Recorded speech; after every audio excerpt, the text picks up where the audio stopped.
Donc l'idée de ce débat est venue lorsqu'a eu lieu la conférence de presse du 25 avril qui regroupait un certain nombre de signataires du manifeste dont parlait Aurélie Capobianco, où étaient présents quelques journalistes, qui d'ailleurs dans les articles qui ont été publiés après ont retenu beaucoup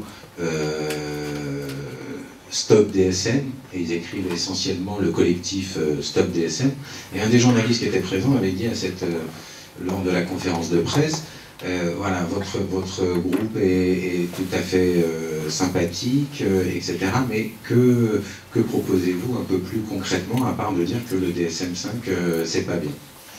Et donc c'est là qu'est venue l'idée d'organiser un débat rapidement après la sortie du DSM5. Je sais que Patrick Landman, à ma droite, a le projet d'organiser quelque chose sur l'année 2014, si mes informations sont bonnes, et je lui avais parlé rapidement du fait qu'il me semblerait une bonne chose de pouvoir rapidement, en réaction à la sortie du DSM5 aux États-Unis, la version française sortira vraisemblablement en 2014, pouvoir organiser quelque chose qui soit axé sur le surtitre, si je peux dire ça comme ça, du manifeste, où c'est écrit tout en haut, initiative pour une clinique du sujet.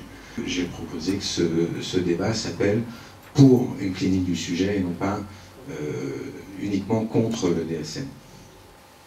Je voudrais vous présenter maintenant rapidement la cartographie du RPH.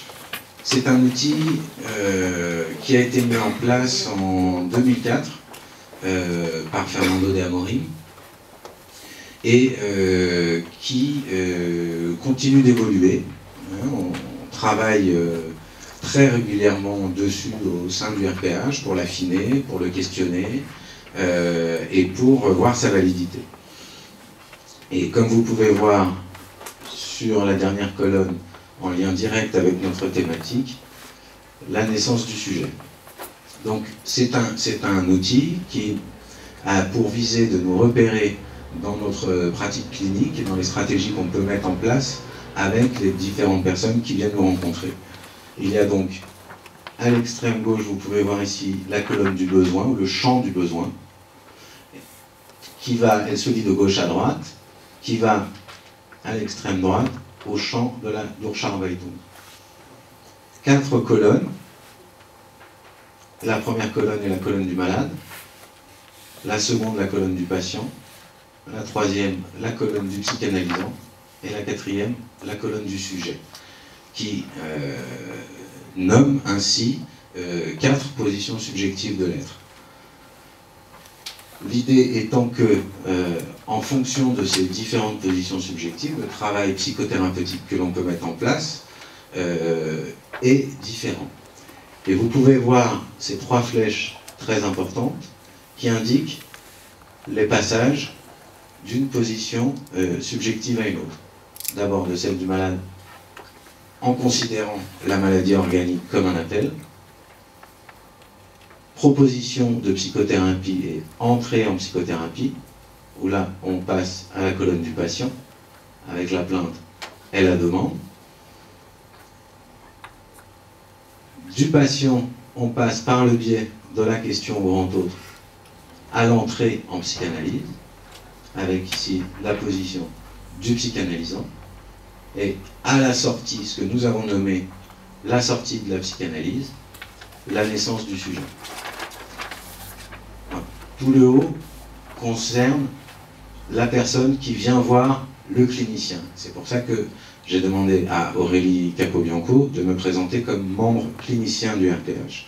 Parce qu'au RPH, on considère qu'une personne, c'est pas parce qu'une personne va rencontrer un psychanalyste qu'elle va immédiatement commencer une psychanalyse.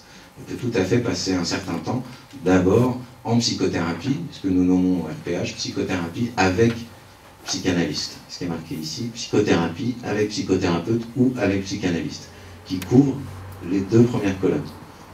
En dessous, ici, vous avez justement les positions transférentielles liées à la psychothérapie d'un côté et à la psychanalyse de l'autre. Du côté de la psychothérapie, nous proposons une position transférentielle de psychothérapie A'.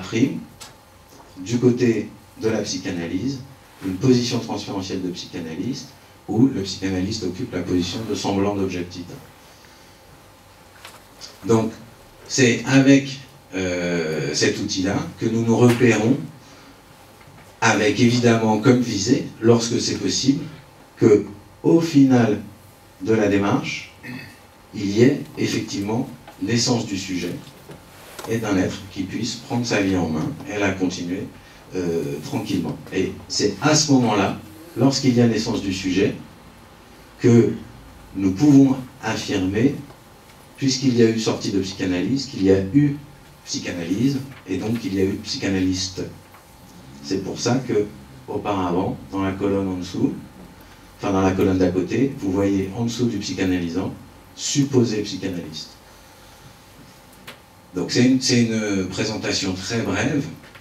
On a dit qu'on ferait des interventions brèves, donc peut-être qu'on aura l'occasion d'en discuter après pendant le débat, mais c'était pour vous présenter la structure de cette cartographie qu'on utilise, qu'on partage également. Sachez qu'elle a été présentée notamment en Amérique du Sud, au Chili, il y a quelques années, et qui est un outil de travail qui demande à être questionné, à évoluer, à s'affiner au fur et à mesure, mais qui en tout cas, dans notre travail et nos échanges, nous est très précieux.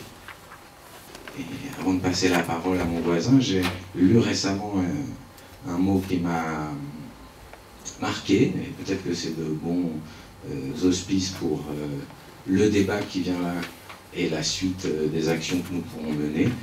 C'était le mot d'ordre des Tupamaros uruguayens en lutte qui disait « Les mots nous séparent, l'action nous unit ».